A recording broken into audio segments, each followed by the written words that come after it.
Assalamualaikum warahmatullahi wabarakatuh kepada semua anak murid Ustaz tahun 5. Hari ini kita akan sambung pembelajaran pendidikan Islam di dalam bidang ibadah bawah topik solat berjemaah.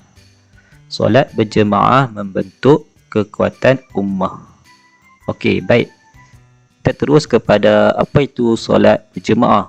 Solat berjemaah ialah di dalam buku teks muka surat 111 kamu boleh tengok solat berjemaah ialah solat yang dilakukan lebih daripada seorang atau secara beramai-ramai dengan diketuai seorang imam. Itulah solat berjemaah, semua sudah maklum. Solat yang dilakukan lebih daripada seorang yang diketuai oleh seorang imam di depan. Okey. Kemudian kita tengok apa pula lafaz dan niat sebagai imam. Jadi lafaz niat solat berjemaah sama saja, cuma ditambah sedikit sebab berjemaah. Kalau sebagai imam diniatkan imaman sebagai imam. Kalau sebagai makmum yang mengikut imam, makmuman mengikut imam. Okey, contohnya usolli fardu subhi ra'ataini adaan imaman, tambah imaman, lepas adaan imaman lillahi ta'ala, saja aku solat fardu subuh 2 rakaat tunai imam, sebagai imam kerana Allah Ta'ala. Kalau sebagai makmum yang mengikut imam, usolli fardu subhi ra'ataini adaan makmuman lillahi ta'ala, saja aku solat fardu subuh 2 rakaat tunai mengikut imam ataupun sebagai makmum kerana Allah Ta'ala. Okey, itu adalah lafaz dan niat solat berjemaah. Kemudian kita tengok pula apakah hukum solat berjemaah. Okey, di sini ada bagi kepada dua. Yang pertama, hukum solat berjemaah ialah fardu kifayah bagi solat fardu. Solat fardu 5 waktu itu adalah fardu kifayah, ditunaikan secara berjemaah. Maksudnya apa? Kalau di dalam satu qaryah ataupun satu kampung, mesti ada yang menunaikan fardu kifayah, iaitu di masjid lah. Di masjid setiap kampung di qaryah mesti ada yang menunaikan solat berjemaah 5 waktu. Itulah fardu kifayah. Kalau tiada di kampung itu yang solat 5 waktu secara berjemaah, maka satu kampung itulah mendapat dosa. Okey, yang kedua, fardu ain bagi solat Jumaat. Ingat, fardu ain bagi lelaki. Fardu ain bagi lelaki ketika solat Jumaat. Solat Jumaat adalah solat berjemaah. Solat Jumaat ini mesti ditunaikan secara berjemaah dan fardu ain kepada lelaki. Okey, kita tengok pula seterusnya. Apakah kelebihan solat berjemaah? Okey, kamu sebenarnya sudah tahu banyak kelebihan solat berjemaah. Antaranya beroleh pahala 27 kali ganda. Itu adalah umum lah. Semua dah tahu 27 kali ganda pahala. Kalau sembahyang seorang diri mungkin 1 kali ganda. Kalau secara berjemaah digandakan sebanyak 27 kali ganda pahala. Yang kedua, kelebihannya untuk menambah khusyuk dalam solat. Kalau sembahyang secara berjemaah akan menambah khusyuk. Yang ketiga, dicintai oleh Allah SWT dan Rasulnya. Yang keempat, mengukuhkan ukhuwah sesama umat Islam. Yang kelima, mendapat keberkatan di dunia dan di akhirat. Itu adalah kelebihan solat berjemaah. Apa pula kepentingan solat berjemaah? Solat berjemaah ini penting kerana dapat meningkatkan semangat berpasukan dan kerjasama. Sembahyang ramai-ramai kan? Itu dapat meningkatkan semangat kita. Ada ramai sebenarnya orang Islam ni. Yang kedua, membentuk diri berdisiplin dan mematuhi ketua. Kita yang jemaah, kita akan ikut apa yang makmum buat, kita akan ikut. Apa yang imam buat, makmum akan ikut. Imam rokok, kita akan ikut imam. Semuanya kita akan ikut imam. Itu membentuk disiplin kita lah. Yang ketiga, melatih diri menepati masa. Nak solat berjemaah ni mesti di awal waktu.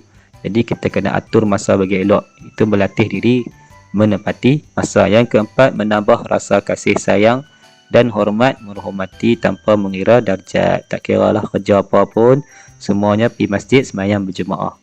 Okey, baik. Itu antara kepentingan solat berjemaah. Kita tengok sikit apakah syarat sah solat berjemaah. Nak solat berjemaah ada syarat juga. Yang pertama, perbuatan zahir imam dan makmum. Okey. Baik, apa dia perbuatan contohnya? Kalau imam, makmum mesti mengikut imam. Kalau makmum dulu buat, baru imam buat, itu tak sahlah solat berjemaah. Contohnya, takbir atau ihram. Imam takbir dulu, baru makmum takbir. Itu contohnya. Okey, yang keduanya, makmum mengikut imam. Yang tadilah, makmum mengikut perbuatan imam. Okey.